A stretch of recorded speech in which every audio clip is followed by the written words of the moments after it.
Nous sommes de retour sur le plateau d'Info 10 pour un focus spécial audace et action dans l'entrepreneuriat.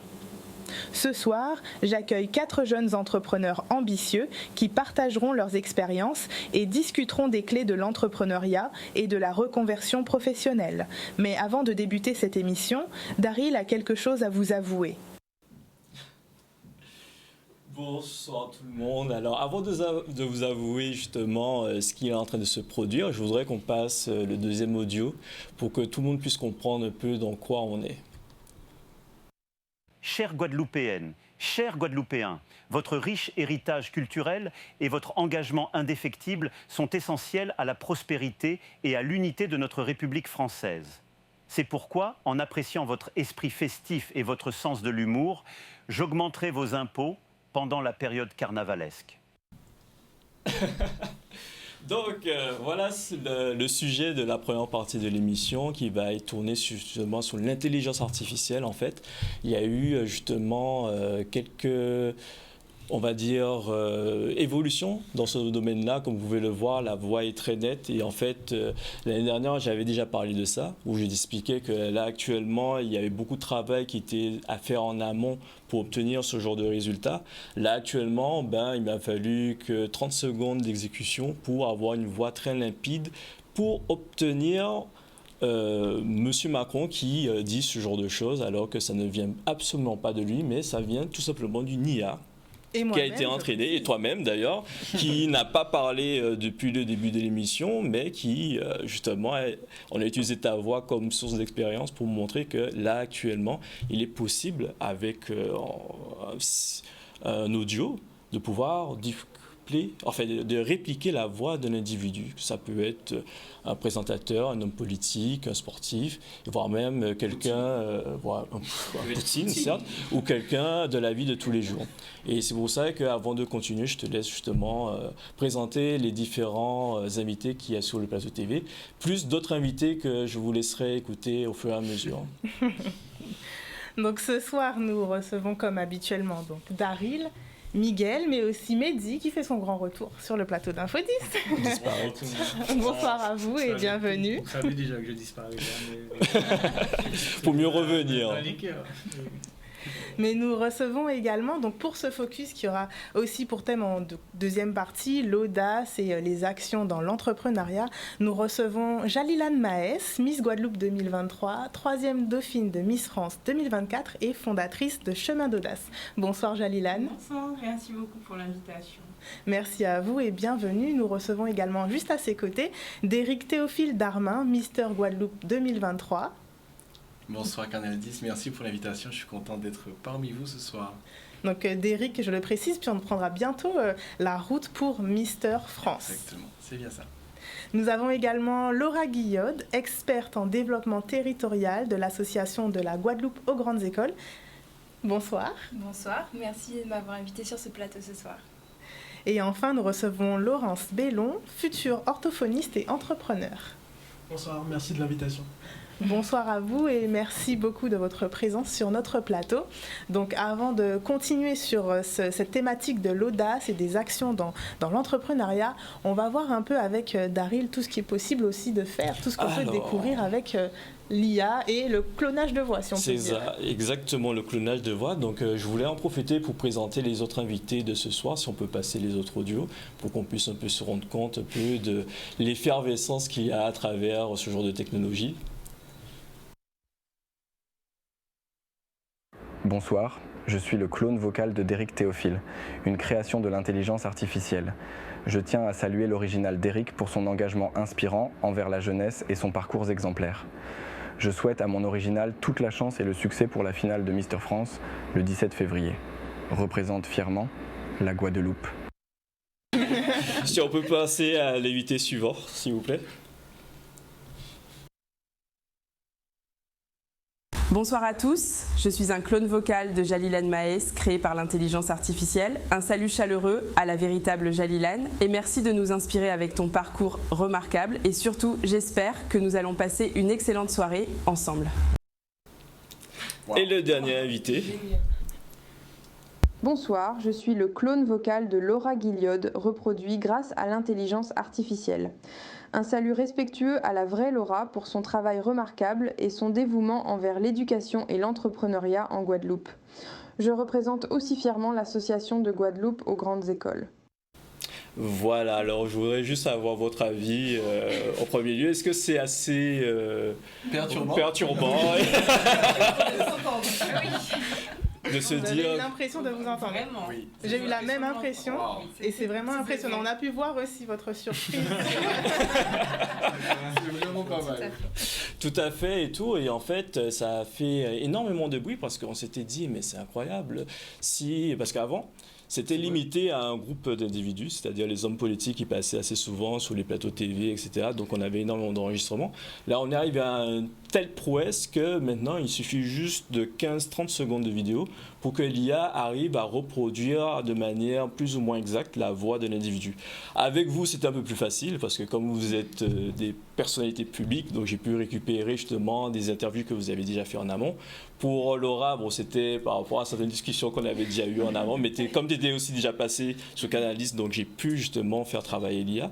Et en fait, l'idée derrière ça, c'est de surtout à la fois de montrer que certes, on peut faire des choses assez intéressantes sur ça, c'est-à-dire pour tout ce qui est de l'ordre des doublages, ce genre de choses, parce que l'IA peut aussi parler en anglais. Et c'est pour ça que je voulais aussi présenter l'autre invité qui s'est présenté en premier lieu, si on peut la présenter.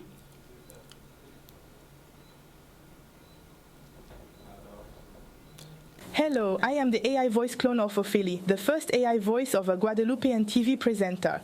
This technological advancement marks an exciting turning point in the media world, and I hope to pave the way for new forms of television presentation in Guadeloupe and beyond. Est-ce que tu parles comme ça en anglais?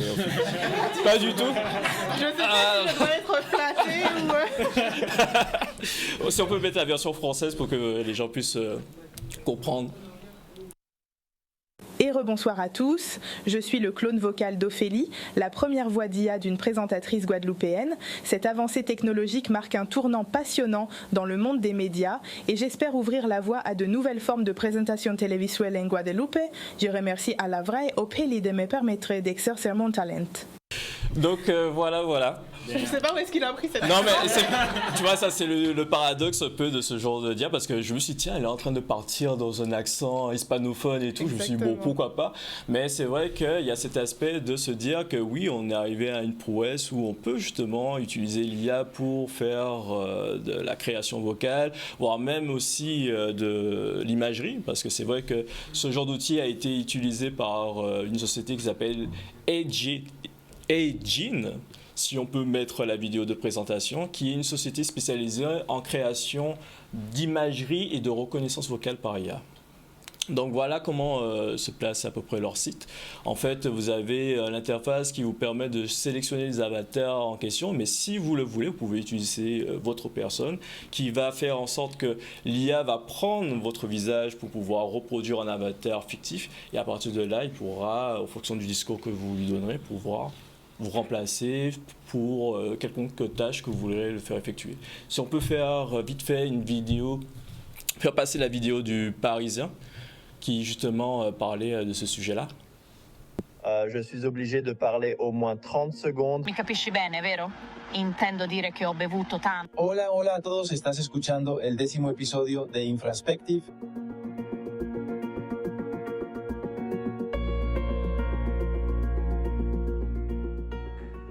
So supposedly this is a vocal translator that's drag and drop. Übersetzer, der per drag and drop funktioniert. Also kann ich das einfach fallen lassen. Donc je peux simplement le déposer et théoriquement cela devrait simplement le rendre dans la nouvelle langue. L'ordre dans ma vie, je veux aller de l'avant et je peux commencer tout de suite. D'accord, on a confiance en toi, ne t'en fais pas.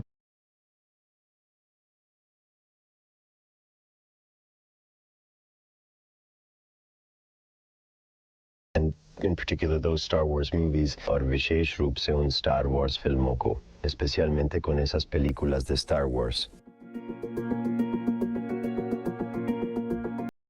Video translation can play a big role for YouTubers and the education sector. Think about it. breaking down language barriers makes content accessible to the entire globe.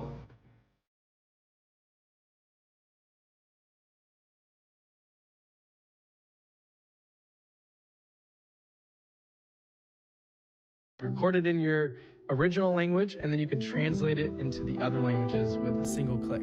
Lo grabas en tu idioma original y luego puedes traducirlo a otros idiomas con un solo clic.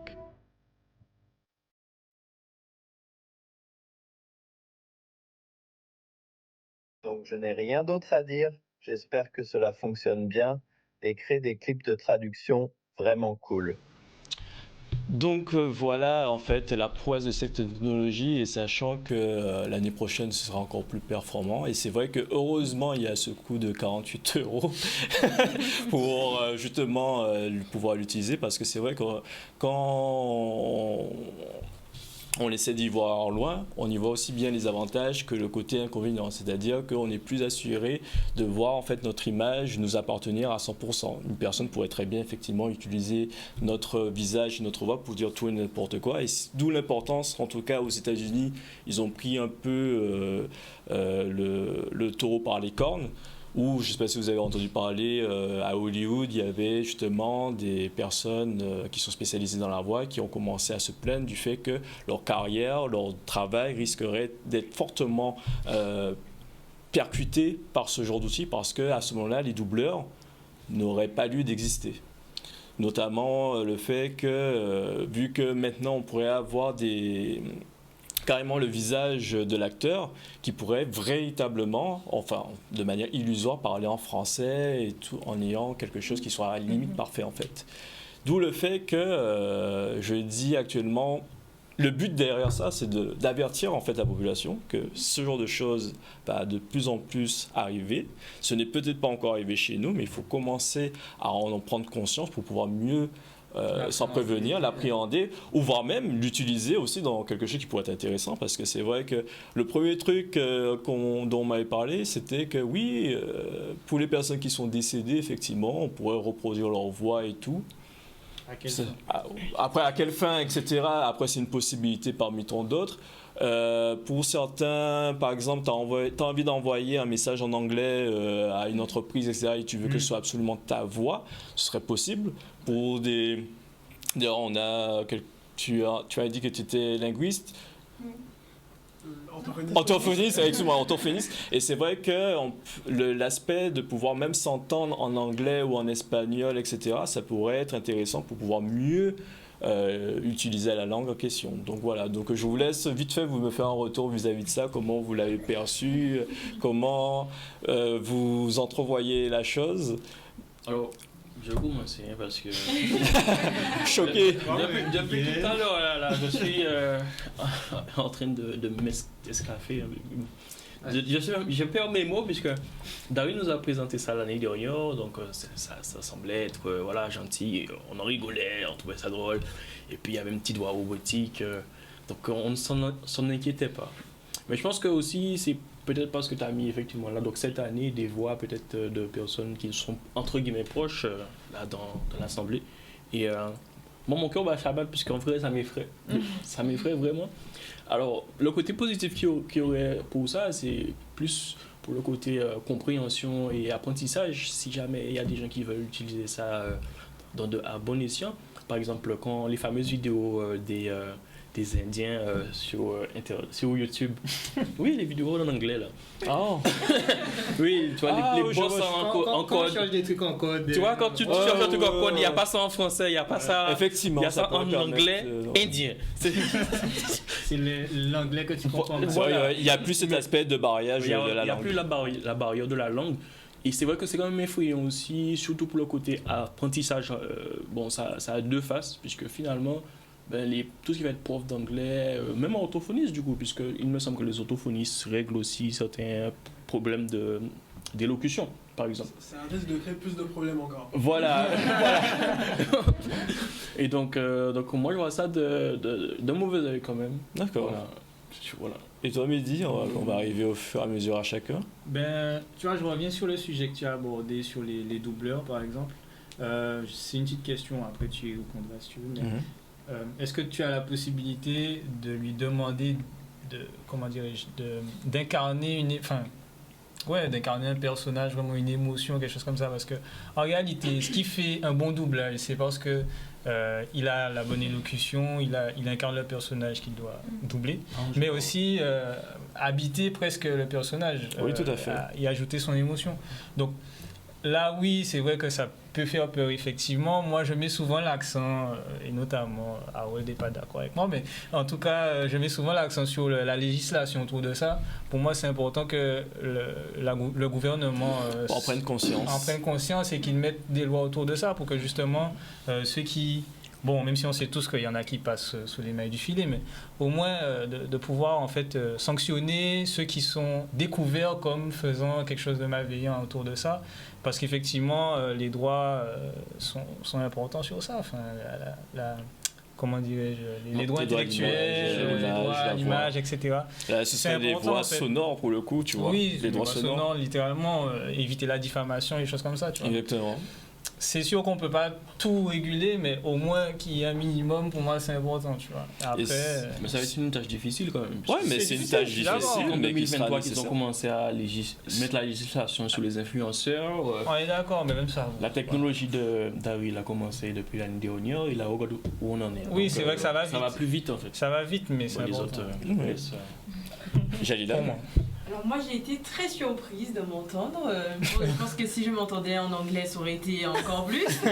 Mais c'est vrai que comme il a dit, ça peut être quelque chose de très intéressant. En revanche, je pense qu'il faut vraiment avoir une législation autour parce que ça peut prendre des ampleurs un petit peu compliquées, surtout à certains niveaux. Donc je suis d'accord, mais en même temps, voilà, je suis un peu mitigée sur le sujet. Je comprends. Après, ça reste quand même quelque chose d'intéressant dans certains domaines, pourquoi pas, mais dans d'autres un peu plus difficiles. Donc, mitigée. D'accord. Derrick ? C'est exactement ça, c'est-à-dire que depuis l'année dernière, j'ai pu voir l'IA en fait prendre énormément de place dans la vie de tous les jours, notamment la plus connue, ChatGPT, tout ce qui tourne autour. Donc effectivement, le fait qu'on puisse avoir accès à énormément d'informations, que ce soit bonnes ou mauvaises, c'est sûr qu'il y a un bon et un mauvais côté. Donc effectivement, pouvoir régler un peu tout ça, voir, on va dire, ce qu'on peut avoir, ne pas forcément pouvoir avoir accès à tout en fait, ce serait plutôt bien, parce qu'il y a toujours des gens toujours mal intentionnés et tout ça, donc ce serait bien de pouvoir réguler un peu tout ça effectivement. Tout à fait. Et bien déjà, merci Daryl d'avoir investi 48 € pour le dollars. Après, il y a une reconversion en euros. Voilà. Bon. Déjà, merci à toi pour ça. Et effectivement, je rebondirai sur les points qui ont été mentionnés parce que cette innovation pose des questions au niveau de sécurité, au niveau menace de certains emplois, je pense aussi, parce que là, il y a de la concurrence qui va arriver, un peu comme ChatGPT l'a fait, on l'a vu, et même les AI avec les sites de photos, les photographes aussi, ils ont vraiment du souci à se faire. Donc je pense que il faut surveiller ça de près et revendiquer nos droits, militer pour qu'il y ait une vraie régulation de toutes ces innovations relatives à l'IA, pour qu'on puisse nous aussi avoir un regard et une mainmise, si on peut dire, en contrôle, un certain contrôle de ça. Parce qu'en termes de sécurité aussi des données, ça pose pas mal de questions. Tout à fait. Laurence ? Je dirais que je suis plutôt enthousiaste en réalité, parce que mine de rien, ça nous permet d'avoir l'occasion d'avoir des outils qui font vivre des langues qui peut-être seront moins accessibles. Je sais pas, imaginons un film qui serait plus doublé en français, mais en créole. Ça nous permettrait à nous de faire vivre notre langue, et ça permettrait à d'autres cultures et à d'autres gens d'approcher ce que nous on vit. Donc pour moi c'est une opportunité. Comme vous l'avez dit, il faut qu'il y ait des barrières, notamment en termes monétaires.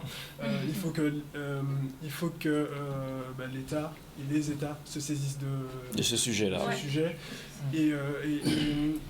Et au-delà de ça, j'ai perdu l'idée que j'avais en tête, mais je trouve que c'est quand même intéressant parce que ça va vite, mais nous, humains, on va devoir aussi aller vite. Ça veut dire que nous, derrière nos téléphones, on va devoir prendre un peu de recul, se dire attends, j'ai vu une vidéo de Laura, j'ai vu une vidéo d'Eric, mais est-ce que c'est vraiment lui? Et ça, pour nous, c'est une vraie opportunité. C'est-à-dire qu'on va devoir prendre la technologie comme un moyen et se dire ok, on a ça sous la main, ça donne plein de choses, mais en tant qu'humain, on a des qualités et on doit continuer à se développer. Et donc, pour pouvoir suivre la cadence, il va falloir... il faudra charbonner, etc. Et c'est pour ça que malheureusement, ce qui me gêne énormément avec l'Union européenne, c'est que vis-à-vis de la question de l'utilisation de l'IA, ils sont très en retard vis-à-vis de ça et ils ne prennent pas le problème à bras le corps en se disant là la technologie est en train d'évoluer. Ce genre de choses prend avant je disais une année pour vraiment step up, maintenant c'est une affaire de quelques mois tellement qu'ils ont augmenté au niveau de puissance de calcul et s'ils ne prennent pas à bras le corps ce souci-là, ne serait-ce que être sûr que la voix soit sécurisée, etc. et avoir une image, parce que je ne me suis pas amusé à utiliser vos images pour pouvoir les faire bouger, mais effectivement ce serait possible d'utiliser le visage de quelqu'un, le faire exprimer quelque chose et en fait compte la personne n'a jamais dit ça en fait. Et c'est pour ça que, en tout cas, ce soir, c'est surtout un moyen de faire de la prévention pour qu'on puisse en prendre conscience que cela existe, que c'est déjà à notre porte et que nous devons faire le nécessaire pour être vigilants. Et c'est pour ça que si on peut mettre le dernier audio pour pouvoir clôturer cette émission, enfin cette première partie, ce sujet-là. Chères Guadeloupéennes, chers Guadeloupéens, votre riche héritage culturel et votre engagement indéfectible sont essentiels à la prospérité et à l'unité de notre République française. C'est pourquoi, en appréciant votre esprit festif et votre sens de l'humour, j'augmenterai vos impôts pendant la période carnavalesque. Ok. Ah, c'est dommage. J'avais mis justement en deuxième, pour finaliser, une voix d'Emmanuel Macron, où justement... il parlait de Canal 10 et de l'intérêt de ce type d'émission et tout. Et en tout cas, j'espère qu'à travers cela, vous en aurez appris un peu plus. J'essaierai la prochaine fois d'utiliser même l'image, en espérant que Ophélie se prête au jeu ou quelqu'un d'autre. Mais en tout cas, oui, ce serait même possible de mettre un présentateur fictif à la télé et lui faire la présentation TV d'un sujet d'actualité, en fait. Donc voilà, donc c'est fini pour mon sujet, j'espère que vous l'avez apprécié, que ça vous aura surpris, au-delà de vous faire peur. Mais en tout cas, voilà, c'était ça mon objectif en tout cas, surtout vous faire comprendre que oui, cela est devant nous et nous devons justement saisir l'opportunité et en même temps voir comment on peut gérer ce genre d'outils qui est mis à notre disposition. En parlant d'opportunité, avant de parler de la vraie opportunité, je profite du coup du micro pour partager une information très importante. J'ai un message qui vient de l'étranger, donc de la France et du Canada. Apparemment, Canal 10 a été la meilleure chaîne télé pour regarder le carnaval. Ah ouais. Bravo. Donc, félicitations à l'équipe technique, Chicanos et l'équipe technique pour le travail effectué. Voilà, c'est tout ce que j'avais à dire en vrai. Magnifique. Et ça fera effectivement une belle conclusion. Effectivement, le focus de demain sera consacré au carnaval, après-demain également. Et du coup, vous savez que vous pouvez regarder le carnaval en direct lors des parades et des jours gras sur Canal 10. Donc on se quitte pour une petite pub et on reviendra pour parler audace, action dans l'entrepreneuriat avec nos chers invités, jeunes entrepreneurs. À tout de suite. Nous sommes de retour sur le plateau d'Info 10 pour ce focus spécial entreprendre dédié à l'audace et aux actions entrepreneuriales. Et avant de laisser la parole à nos invités, nous recevons Madame Annick Solvar, présidente des Premières de Guadeloupe, qui est venue donc nous parler des actualités et notamment de l'appel à candidature pour les projets des Premières de Guadeloupe. Est-ce que vous pouvez nous dire en quelques mots quelle est l'actualité des Premières de Guadeloupe et quels sont les prochains projets à venir ? Alors, dans l'immédiat, nous faisons appel à candidature pour le démarrage de 2 campagnes. L'un parcours émergence, c'est-à-dire de l'idée au projet, où on va créer, monter son BMC et son business plan. Et l'autre parcours qui est la création, qui est le lancement de son entreprise et sa recherche de financement et son accompagnement jusqu'à un changement d'échelle de son entreprise. Si on a créé une entreprise il y a 1 an ou moins d'1 an, on peut, et que l'on est un petit peu bloqué, ben voilà, les premières vous accompagnent, surtout alors les femmes, issus des quartiers prioritaires, mais pas que, mais aussi les équipes mixtes, hommes ou femmes. Et nous les accompagnons dans ce parcours de play, de création, je dirais. Nous les accompagnons sur 1 an. Alors, ce matin, nous avons fait une première sélection de candidatures. Donc, pour la campagne qui démarre en février, nous avons, parce que nous travaillons sur des promotions de 5 à 8 personnes maximum, pour avoir vraiment la possibilité de les accompagner. Donc, sur ce programme-là, nous sommes complets. Il nous manque des candidatures sur la création, des personnes qui ont créé ou qui sont en passe de créer, qui ont déjà leur business plan. À ce moment-là, ils peuvent venir nous rejoindre et postuler pour pouvoir participer à ce programme de création qui dure 1 an. Et en dehors de ça, nous accompagnons des entrepreneurs sur 6 mois, 8 mois, dans ce qu'on appelle du boost. C'est-à-dire que vous avez votre entreprise, vous sentez que votre stratégie n'est pas la bonne, que vous stagnez, vous avez besoin d'un coup de boost, comme on dit. Et de là, nous allons analyser avec vous vos besoins et travailler sur le besoin particulier que vous avez besoin. Voilà, en fait, sur les matières de programme. Sinon, nous reprenons nos matinales. Et j'ai entendu qu'il y avait le sujet de l'IA. Notre première matinale est consacrée à l'IA, mais aussi à la neuromarketing. Donc, le 24 février va démarrer notre première matinale. C'est généralement le dernier samedi du mois.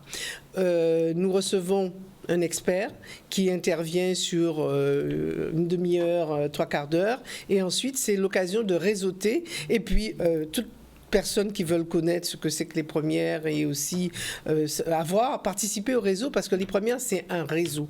Et un réseau qui n'est pas uniquement Guadeloupe, mais c'est un réseau national et international, puisque nous faisons partie d'une fédération qui s'appelle Les Premières, et nous sommes en relation avec les incubateurs du territoire hexagonal, mais aussi de tout le territoire outre-mer, et aussi maintenant, nous sommes ouverts au Congo.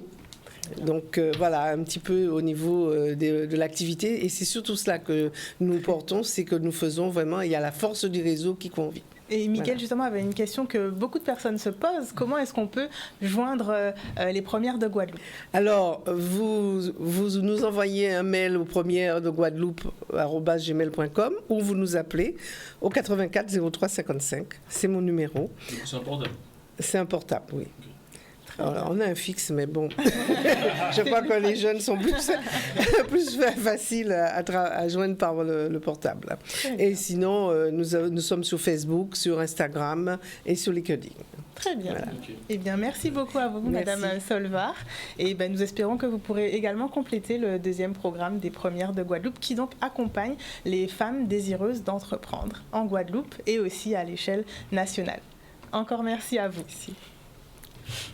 Donc nous poursuivons notre sujet sur l'audace, et ici donc, nous avons des personnes qui ont su faire preuve d'audace. On va commencer d'abord à parler donc du parcours de Jalilan et de Derrick, qui ont donc sauté le pas en se présentant à des élections, les élections de Miss Guadeloupe premièrement et de Mister Guadeloupe. Pour vous, comment ça s'est passé, et vraiment, qu'est-ce que vous appelez l'audace? Comment vous avez su sauter le pas et vous lancer dans un tel projet? Alors pour ma part, j'ai commencé les concours de beauté, j'avais 16 ans. Donc j'ai beaucoup été incitée par ma famille, mais pour moi, il faut sentir les choses au fond de soi, sentir qu'on peut, dans mon cas, représenter la Guadeloupe. Et c'est vrai qu'au départ, je me suis toujours dit que j'étais peut-être trop jeune pour représenter le territoire guadeloupéen, mais je me suis dit, en fait, si moi je ne le fais pas, je ne pourrais pas inspirer d'autres jeunes femmes à faire tout autant. Donc, même si j'avais 18 ans, j'ai pris mon audace, comme on dit si bien, et je me suis présentée à cette élection 2 jours avant la fermeture du casting. Mais c'était vraiment un vrai moment où je me suis dit, Jalilan, tu y vas, mais tu y vas à fond. Aucun regret, tu profites, parce que Miss Guadeloupe et Miss France, parce que oui, je suis 3e dauphine de Miss France, c'est vraiment des aventures où on se redécouvre, on apprend sur soi. Donc pour moi, c'est une belle preuve d'audace, surtout après ma chute. Je dirais ça comme ça, parce que moi, je vais la ressentir, parce que c'est vrai que j'ai trébuché à l'élection de Miss France, et lorsque je me suis relevée, c'était une belle preuve d'audace pour les jeunes, de leur montrer qu'il y a un petit dicton qui dit en créole, Biggie dit Pavlé dit tomber. Donc c'était une belle preuve d'audace pour moi. Tout à fait. Et on parlera également donc de votre projet qui porte également ce nom, Chemin d'audace. Vous nous expliquerez tout cela juste après en détail. Très bien. Et pour vous, Derrick, ça a été faire quoi d'audace en vous présentant à Mister Guadeloupe? Alors pour moi, l'audace, c'est un état d'esprit. Parce que tout est parti de là. Je dirais qu'au début, avant Mister Guadeloupe et tout le monde de la beauté, tout simplement, des concours de beauté, ce n'était vraiment pas mon univers. Je ne connaissais rien, je ne savais pas aligner 2 mots comme ça en public, prise de parole, démarche, ce n'était pas mon fort. Et je dirais que, vu que j'étais sur les réseaux, je partageais beaucoup de contenu via Instagram, TikTok et tout ça, en rapport avec le sport, la nutrition. J'avais, on va dire, une petite communauté qui me suivait et qui m'ont incité en fait à me lancer, en voyant en moi, on va dire, l'image de quelqu'un qui serait capable de pousser les valeurs de la Guadeloupe à l'échelle nationale en vue de l'élection de Mister France qui approche. Et après avoir parlé aux bonnes personnes, je dirais, parce que oui, c'est surtout ça, faire preuve de discernement pour voir à qui on peut parler de ces projets et à qui on devrait éviter. Donc pour moi, comme je disais, l'audace, c'est un état d'esprit, parce que j'ai pu éviter le mauvais chemin, éviter les mauvais conseils surtout. Et je me suis dit, bon, au bout d'un moment, il faut y aller. Il faut arrêter de réfléchir, il faut arrêter de me dire que j'ai peur de la vision que les autres auront de moi et toutes ces petites choses qui peuvent nous freiner, en fait, toutes les pensées limitantes que cela peut entraîner. Et je me suis dit, let's go. Et j'ai bien fait, je suis devant vous aujourd'hui. Tout simplement, je suis content, je suis fier d'avoir pris mon courage à 2 mains et je suis allé. Pour moi, c'est ça l'audace, c'est y aller. Très bien. Et j'ai une petite question.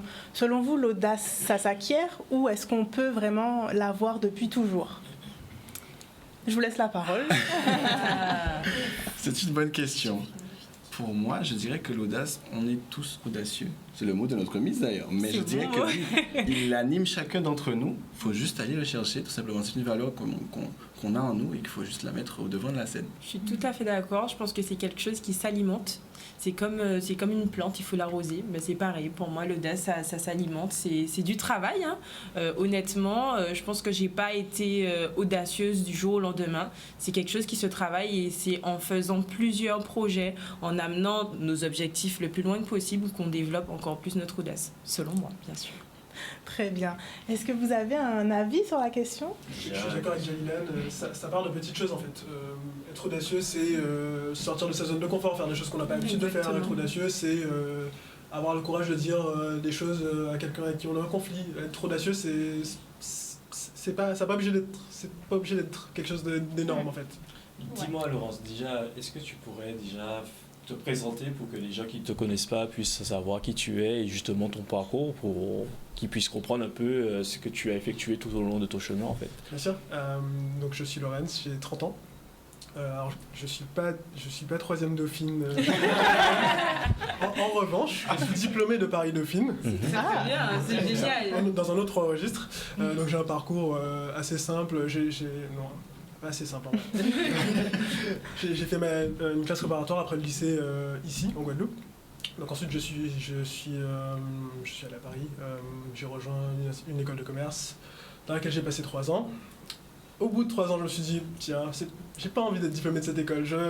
Donc je vais aller à Dauphine. Donc je suis allé à Dauphine pour faire un master en business consulting.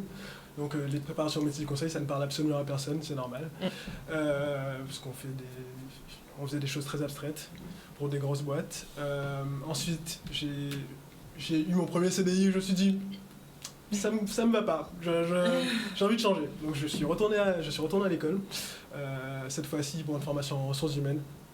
Et donc j'ai intégré par la même occasion Chanel, l'année où Karl Lagerfeld est mort. C'est juste ce qui arrive. Et à la suite de ça, j'ai rejoint Danone, donc une grosse boîte française dans laquelle j'ai passé. J'ai commencé aux ressources humaines, puis je me suis un peu ennuyé. Donc au bout d'1 an et demi, j'ai changé. J'ai intégré une direction stratégique pour la France, poste que j'ai occupé pendant 1 an et demi. Et à la suite de ça, j'ai rejoint les équipes commerciales. Donc au final 3 ans chez Danone, mais 3 expériences très différentes. Mon premier job était en anglais, donc j'avais comme collègue une turque, une italienne, un vietnamien, une chinoise et un mexicain. La mixité. Voilà, c'est de la diversité comme on l'entend vraiment dans les slogans et tout. Et à la suite de ça, j'ai rejoint une équipe donc projet sur la réorganisation du groupe, donc très stratégie et très sérieuse. Et ensuite, j'ai rejoint une équipe de commercial, donc les gens les plus festifs qu'on puisse rencontrer. Donc toutes ces expériences ont été très enrichissantes pour moi. Malgré tout, je sentais que mes qualités n'étaient pas forcément utilisées comme il fallait. J'avais envie de rentrer chez moi aussi. Et donc j'ai choisi de reprendre mes études et donc pour devenir orthophoniste. Donc d'ici quelques années. En étant formé donc à l'Université des Antilles, simplement, qui a ouvert cette formation l'an dernier. Voilà. Ben voilà, l'opportunité. Exactement, c'est ça. Et oser, tout à fait. Recommencer, parce qu'il s'agit aussi de ça. L'audace, c'est aussi se dire, parfois j'ai peut-être pris le bon chemin et je peux encore... J'ai l'opportunité de pouvoir faire autre chose. C'est ça. Et donc toi, Laura, dis-nous tout. Alors, pour ma part, je suis plutôt d'accord avec vous sur le fait que l'audace se cultive.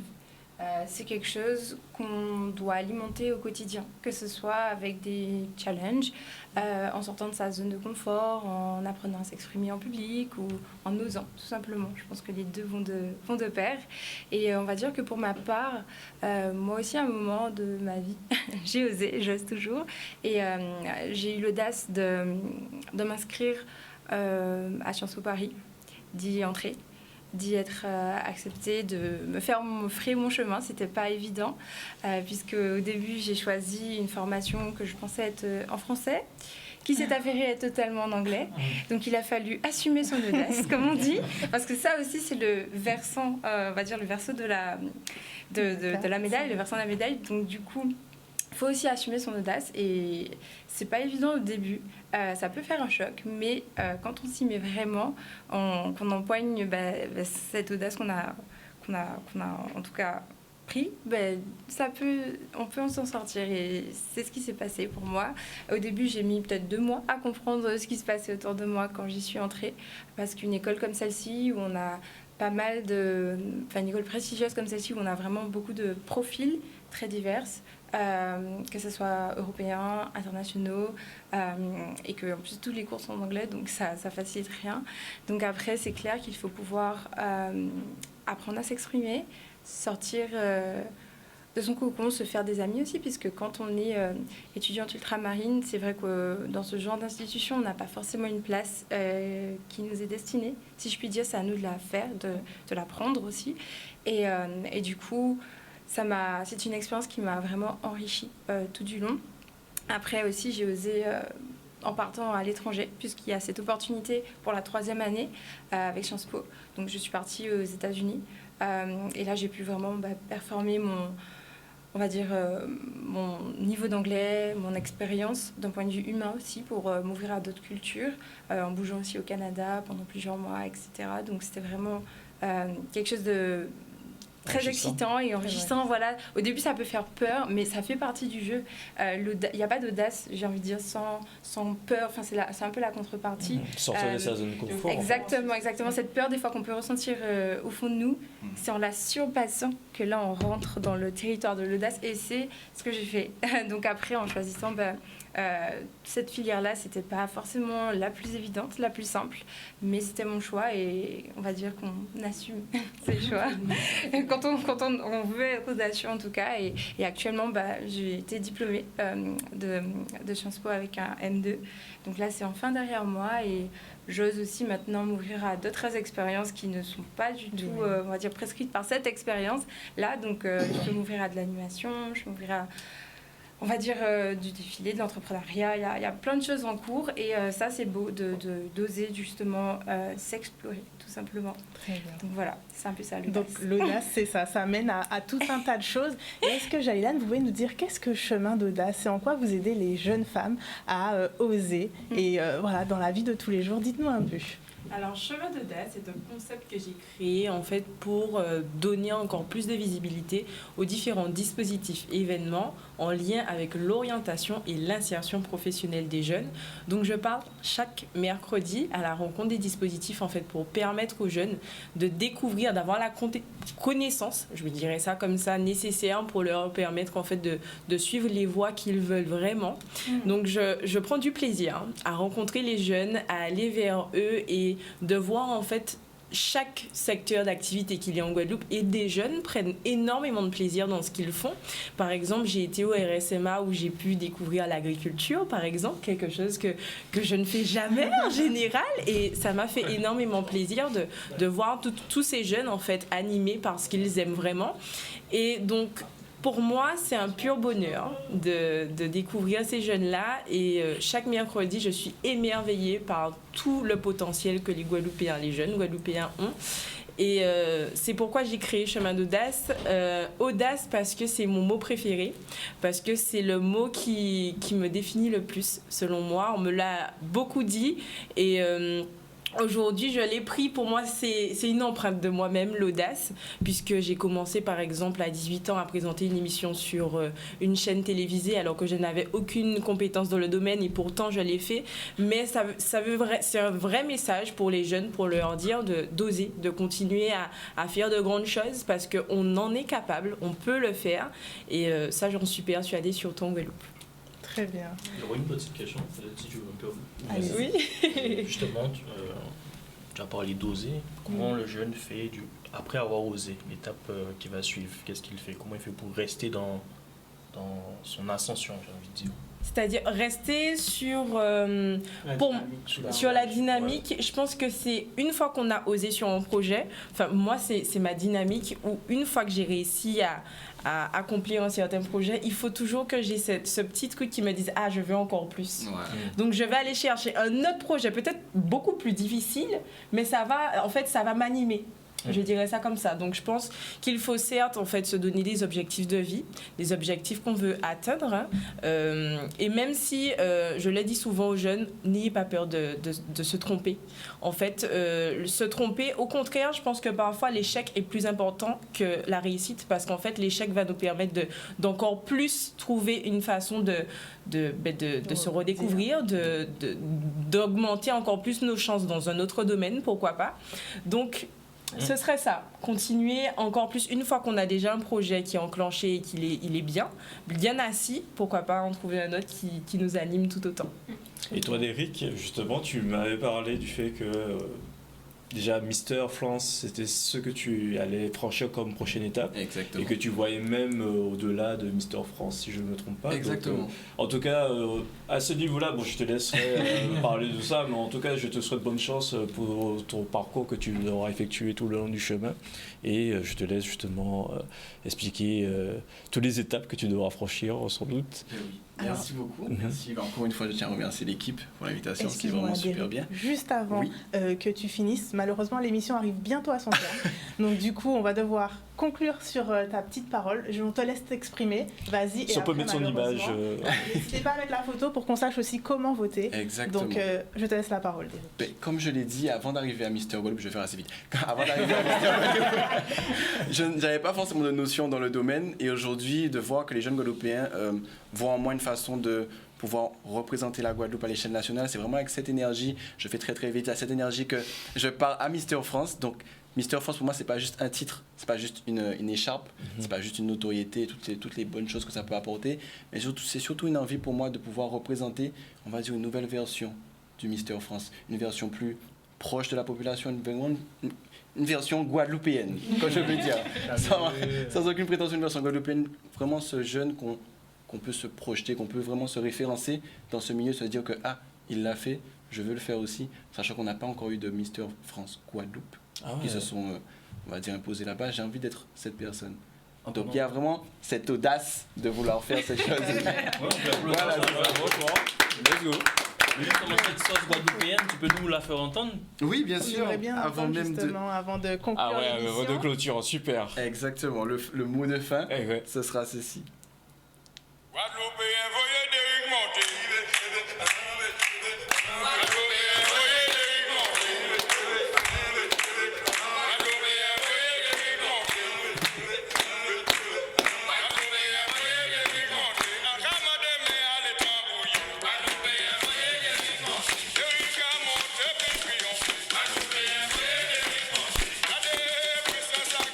Merci beaucoup. On espère en tout cas que ça se réalisera et que justement tu pourras décrocher ce titre de Mister France et représenter dignement la Guadeloupe, la France, tous nos territoires. Oui, on votera en masse pour Derrick et on l'encourage, tout à fait. Mais en tout cas, merci beaucoup à vous de votre présence sur le plateau. L'émission est passée vite en effet, mais je vous remercie en tout cas d'avoir fait le déplacement, d'être venu nous parler de vos différents parcours, de la façon dont vous faites preuve d'audace au quotidien. Et encore merci et très chers téléspectateurs, je vous souhaite une excellente soirée sur Canal 10 et je vous retrouve demain à 18h30 pour une nouvelle édition du JT. Merci beaucoup.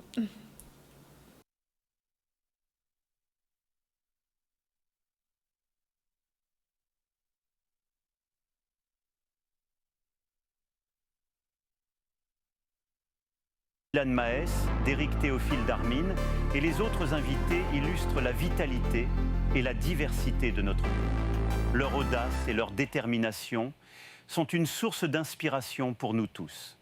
Je vous souhaite une excellente émission et un avenir radieux à vous et à l'ensemble de la jeunesse guadeloupéenne. Kimbe Red Pamoli.